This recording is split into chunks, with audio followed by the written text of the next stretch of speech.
Chers amis auditeurs, mes frères et sœurs en Jésus-Christ, que la grâce et la paix du Seigneur vous soient multipliées.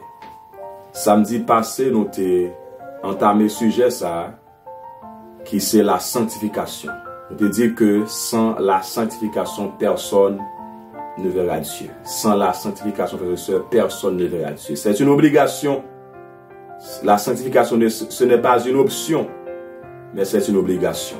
Nous obligés de demeurer dans la sanctification. On a continué le sujet ça.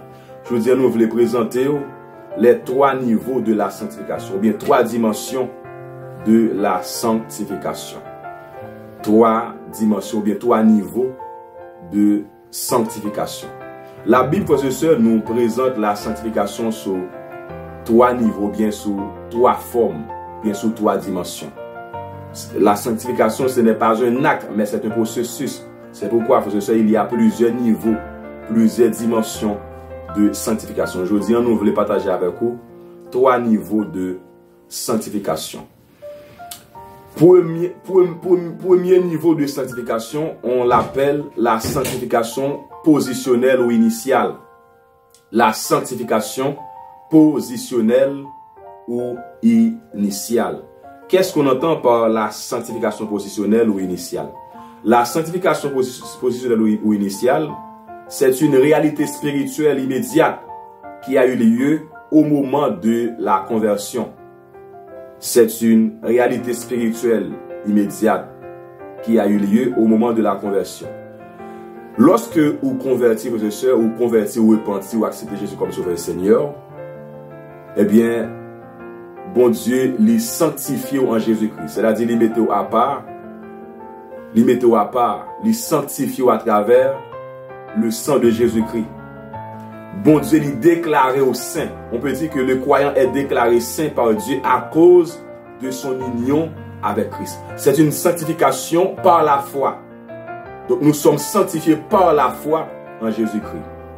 Ce n'est pas une sanctification par nos œuvres, mais c'est par la foi. Le fait que nous croyons en Jésus, nous acceptons Jésus comme Sauveur Seigneur, non? Eh bien, bon Dieu les déclaré nos saints, les sanctifier, non? Premier niveau de sanctification, ça, ou pas faire rien pour lui. Ça, c'est bon Dieu qui fait. C'est l'œuvre du Saint-Esprit. C'est bon Dieu qui fait le travail, ça. C'est lui-même qui sanctifie nous, c'est lui-même qui met nous à part. Parce que nous croyons dans Jésus petit Lia. Voilà. On appelle ça la sanctification initiale ou positionnelle. C'est lorsque vous convertissez, c'est lorsque immédiatement vous convertissez, automatiquement vous convertissez, eh bien, bon Dieu les déclare au saint. C'est pourquoi la Bible nous appelle saints. Tous les chrétiens, la Bible nous qualifie, la Bible nous appelle saints. Est-ce que nous avons provision biblique pour ça? Oui, nous avons 2 textes que nous sommes capables de lire. Nous avons 1 Corinthiens chapitre 6, verset 11, nous avons lu texte pour nous. 1 Corinthiens chapitre 6, verset 11. La Bible dit que, et c'est là ce que vous étiez, quelques-uns de vous. Mais vous avez été lavés, mais vous avez été sanctifiés, mais vous avez été justifiés au nom du Seigneur Jésus-Christ et par l'Esprit de notre Dieu. Voilà. Autrefois, nous étions dans le monde, autrefois, nous ne connaissions pas bon Dieu. Mais lorsque nous venons joindre bon Dieu, nous accepter Jésus comme Sauveur Seigneur, non? Eh bien, par le sang de Jésus-Christ, nous sommes sanctifiés. Dieu nous a déclarés saints. Nous sommes saints en Jésus-Christ. Alors, nous ne sommes pas saints en vertu de nos œuvres méritoires. Nous ne sommes pas saints parce que nous faisons bonnes œuvres. Mais nous sommes saints parce que nous avons la foi en Dieu. Nous sommes saints parce que nous acceptons Jésus comme notre Sauveur et Seigneur. C'est une sanctification par la foi en Jésus-Christ. Deuxième texte, c'est Hébreux 10, verset 10. Hébreux chapitre 10, verset 10. La Bible dit que nous avons été sanctifiés par l'offrande du corps de Christ. Nous avons été sanctifiés par l'offrande du corps de Christ. Ça, ce sont 2 textes qui nous parlent de la sanctification positionnelle ou initiale. Voilà. Maintenant, deuxième type de sanctification, deuxième niveau de sanctification, non seulement la Bible nous parle de la sanctification positionnelle ou initiale, deuxièmement, c'est la sanctification progressive ou pratique. La sanctification progressive ou pratique. Premier niveau de sanctification, c'est un acte. C'est un acte. Premier niveau de sanctification, c'est un acte. Mais deuxième niveau de sanctification, c'est un processus. c'est un processus. C'est un processus de transformation dans lequel le croyant devient de plus en plus semblable à Jésus-Christ. Elle implique la coopération entre Dieu et l'homme. Dieu agit, mais le croyant doit aussi faire des choix obéissants.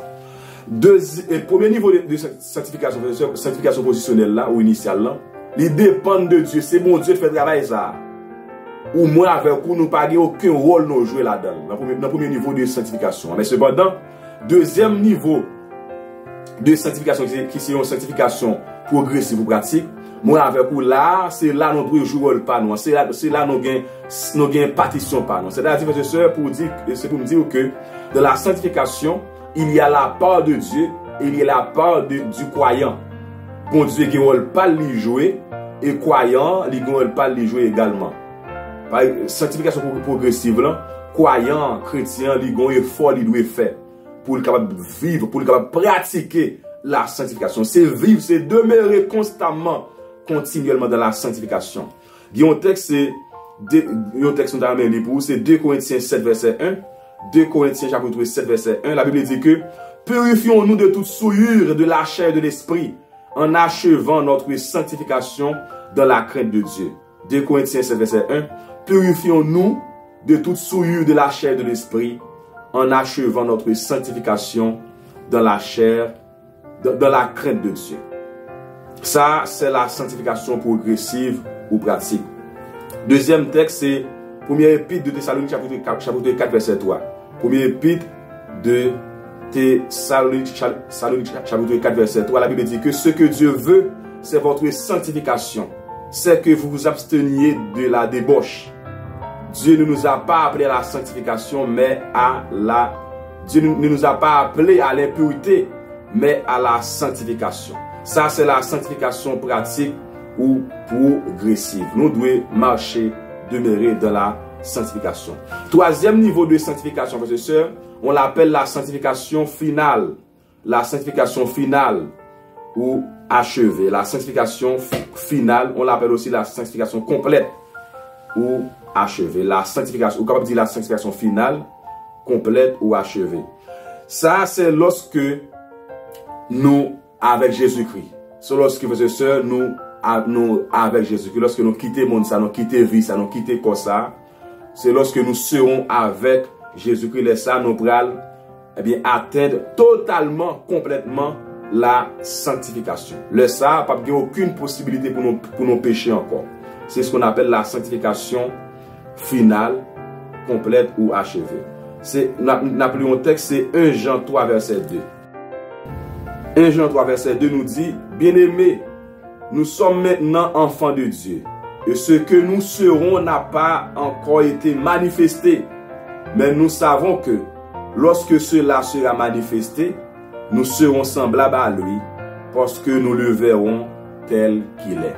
Ça, c'est l'espérance que la parole de Dieu nous donne. Lorsque nous serons avec Jésus-Christ, eh bien, nous serons semblables à lui. Nous serons saints comme Jésus. Nous serons saints comme lui. Pas de aucune possibilité, vieux désir, vieux pensée, péché. Non, pas de possibilité pour nos péchés encore. Ce sera la gloire. Ce sera la sanctification totale. Ce sera la perfection. Nous serons dans la gloire. Nous serons dans la perfection. Mais pour l'instant, ça arrive parfois, nos pieds nous connaissent glisser, nous connaissent faire des erreurs, nous connaissent pécher. Mais lorsque nous serons avec Jésus-Christ, notre sanctification sera totale. Notre sanctification sera parfaite. Elle sera complète. Elle sera achevée. Tels sont les 3 niveaux de sanctification, bien 3 formes de sanctification. 1. La sanctification initiale ou positionnelle. Nous te dit que c'est lorsque vous acceptez Jésus comme Sauveur Seigneur, bon Dieu déclare au saint. Ça, c'est une sanctification par la foi. Deuxième niveau de sanctification, c'est une sanctification progressive ou pratique. Ça, c'est une sanctification par les œuvres. Par les œuvres, c'est un processus. Là, moi, avec vous comme chrétien, nous devons efforcer pour nous marcher dans la sanctification. Troisième niveau de sanctification, c'est la sanctification finale ou complète. C'est lorsque nous serons avec Jésus-Christ, eh bien, nous serons totalement saints, nous serons dans la perfection, nous serons dans la gloire, pas aucune possibilité pour nos péchés encore. Voilà. Seigneur notre Père, nous te remercions pour ta présence. Merci parce que déclaré nos saints. Merci parce que vous sanctifiez nous en Jésus-Christ. Nous ne pas faire rien pour ça. En même temps, Père Céleste, vous invitez nous pour que nous marchions dans la sanctification. Vous va aider nous, Père Céleste, pour que nous pratiquions, pour que nous demeurions, pour que nous vivions chaque jour, Seigneur, dans la sanctification. Et nous avons espoir un jour, Seigneur Dieu, sanctification, ça, il est pour l'achever, il est pour le parfait, il est pour le complet lorsque nous rencontrons un jour. Vous va maintenant, Seigneur, va aider nous pour que nous vivions chaque jour pour ta gloire. Aidez-nous, bon Dieu, pour nous vivre chaque jour, nous façons qui font plaisir. Bénis Père pour bon Dieu, fortifiez l'église pour le capable demeurer saint, irrépréhensible lors de l'avènement du Seigneur. Que ton nom soit sanctifié, que ton nom soit béni. Au nom de Jésus, notre Sauveur Seigneur, lui qui était, qui est, qui vit et qui règne au siècle des siècles. Amen. Continuez à partager le message, frères et sœurs, continuez à partager la vidéo pour capable édifier frères et sœurs dans la parole de Dieu. Pas manger, nourriture ça seul. Partagez. Nous connaissons que vous êtes très généreux, pas hésiter à partager la parole ça, et bien avec frères et sœurs, pour aider vous à servir bon Dieu en façon qui est agréable. À samedi prochain, si Dieu veut pour un nouveau sujet. Que le Seigneur vous bénisse abondamment.